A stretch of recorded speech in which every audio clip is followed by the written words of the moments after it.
Welcome back. Today we're diving into an absolutely breathtaking piece of literature from the national poet of Pakistan, Allama Muhammad Iqbal. We're looking at his poem titled Nasihat, which translates to counsel. Now, this isn't just your standard poetry reading. Oh no. It's a literal masterclass in mindset, cleverly disguised as a high-altitude conversation between two birds of prey. It's this brilliant metaphor that's going to force us to completely rethink how we define success, what it actually means to be young, and how we handle the struggles we face every single day. So let's get right into it. Section 1. The Eagle and the Hawk, a mentor's counsel. Picture this scene for a second. You've got a weathered, incredibly wise eagle, a true veteran of the high skies, speaking to a young hawk who's practically bursting with raw, incredible potential. You know, it's that classic dynamic of the seasoned mentor and the eager apprentice, but it's playing out high above the clouds. The poem kicks off with the old eagle speaking to this younger bird with this heavy, majestic gravitas. He says, "An eagle full of years to a young hawk said, 'Easy your royal wings through high heaven spread.'" See, the old eagle is acknowledging the kid's effortless talent. He sees that cruising through the highest heavens, that's a breeze for this young royal creature. But as we're going to see, the eagle knows that just having the talent to fly high doesn't mean you actually understand what the flight is for. Now, what's really interesting about this slide is the incredible depth we find when we compare the original Urdu phrasing to the English translation. Over on the left, the Urdu refers to the eagle as Al-Kabe Salkhord, and that beautifully captures this idea of an eagle who has literally consumed years. I mean, think about that, a veteran who has digested time and experience. He's looking at the Bacha Shaheen, the young hawk whose royal wings effortlessly conquer the sky. The contrast here is just super sharp. You've got the young hawk with this boundless, effortless physical ability, right next to the old eagle who possesses this deep, hard-earned psychological edge. Moving on to Section 2, the true fire of youth burning within.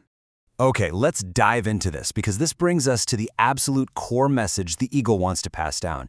And it's a massive shift from talking about physical flight to this intense internal passion. The eagle is literally redefining what it means to be young and alive because guess what? It's not about your age at all. It's about a very specific kind of internal energy.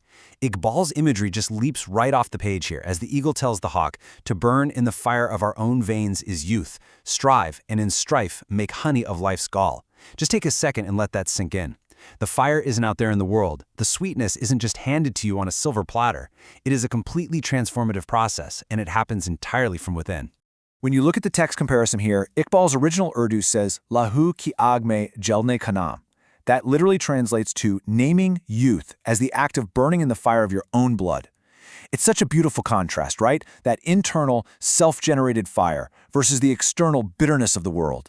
Because life is going to hand you gall. It's going to be bitter. It's going to be tough. But the true spirit of youth, that's about taking your own internal fire and using it to synthesize that bitterness into honey. It's essentially emotional alchemy. So you're probably wondering, how does that alchemy actually happen? Well, it happens through this concept right here, Sakt Koshi. This translates to striving or relentless, strenuous effort. The eagle is basically telling the hawk, look, true youth and vitality, they aren't about avoiding the hard stuff just because your wings are strong enough to fly over it. No way. It's about facing life's bitterness head on. Think of it like forging steel. It takes immense physical friction and heat. In the same way, Sakt Koshi is that deliberate, focused friction you need to take the bitter realities of life and actively forge them into something sweet and genuinely valuable.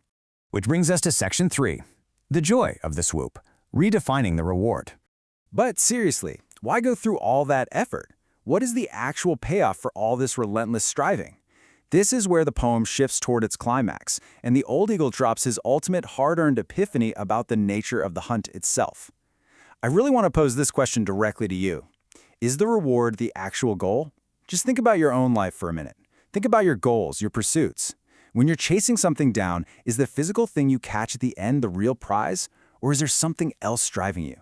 Because that is the exact tension the eagle is addressing right here. Now listen closely to the eagle's revelation. He says, "Maybe the blood of the pigeon you destroy, my son, is not what makes your swooping joy." The old eagle, who, keep in mind, has caught countless pigeons over a very long lifetime, drops this profound truth. He's saying that the physical prey, the tangible reward at the very end of the hunt, is actually completely secondary. And this brilliantly illustrates the philosophical core of Iqbal's work. The original Urdu emphasizes the word mazza, which means this deep, visceral joy or relish. Jo kabutar par japatne mein maza hai. The sheer joy is in the act of swooping down on the pigeon. The eagle is pointing out that this intrinsic thrill, this state of absolute focus and pure action, might not even exist in the blood of the pigeon itself. The prize is totally empty compared to the pursuit. You know, we're constantly conditioned to focus on the destination, the tangible reward, the blood of the pigeon. We always think, okay, once I get that promotion, or once I get that degree or that prize, then I'll finally be fulfilled. But the eagle's wisdom totally flips that, pointing us toward the journey, the swooping joy, the effort, the flow state. The act of striving actually completely outshines the final capture of the prey. And honestly, from a biological standpoint, it makes total sense. A predatory bird in a mid-air swoop experiences one of the most intense, hyper-focused sensory states found anywhere in nature. The true vitality literally is in the dive itself. All right, let's wrap this up with Section 4, Wisdom for the Journey, Embracing the Process. So the crucial point is, how do we actually take this ancient wisdom from the skies and apply it to our own modern journeys? Well, the counsel really comes down to 3 clear steps. First, master the high heavens. You've got to recognize and develop your raw potential, your royal wings. Second, burn in your own fire. Practice that saktakoshi, that relentless striving, so you can turn the bitter, difficult parts of life into honey. And third, relish the swoop. Find your ultimate joy not in the thing you finally catch, but in the absolute thrill of the chase. And guys, this matters today more than it ever has. We live in a world that is just completely obsessed with outcomes and metrics and instant gratification. But Iqbal's source material serves as this powerful reminder. If you only care about the pigeon, you are eventually gonna lose your fire. Finding joy in the struggle itself and genuinely trusting that the process outshines the outcome is literally the only way to keep the true fire of youth alive within your veins. And that is absolutely true regardless of what your actual age is. I want to leave you with this provocative thought to reflect on today. Take a good look at the pursuits in your own life right now. What is your true swooping joy?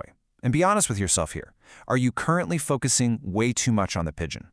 Thanks so much for joining me for this explainer, and I really hope you take the Old Eagle's counsel with